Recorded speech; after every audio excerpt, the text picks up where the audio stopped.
Je voudrais compléter les propos du Premier ministre en précisant quels sont les engagements qu'ont nos forces armées sur le territoire malien. D'abord, assister les forces maliennes dans leur action pour enrayer la progression des groupes terroristes vers le sud, soit par frappe aérienne, soit par l'intervention d'éléments terrestres qui sont en ce moment déployés au sud. Deuxièmement, frapper dans la profondeur les bases arrières des groupes terroristes pour éviter qu'ils ne se ressourcent et ne reviennent vers le sud. Troisièmement, sécuriser Bamako pour assurer la stabilité de cette ville et assurer la pérennité de ses institutions. Quatrièmement, faire en sorte que nos forces préparent l'intervention, l'organisation des forces armées africaines autour de l'état-major nigérian.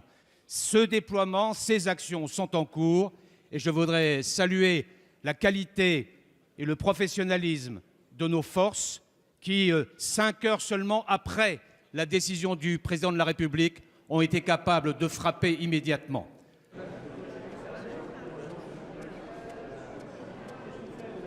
Notre devoir, c'est aujourd'hui de faire corps, de penser aux soldats qui sont engagés pour porter les valeurs de la France et donc d'être dans une logique d'unité nationale.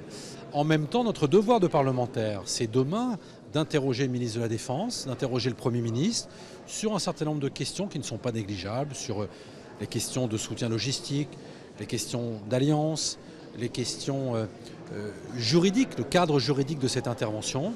Il fallait intervenir. Et encore une fois, c'est vital pour la sécurité de la France et c'est vital pour la souveraineté de ces pays.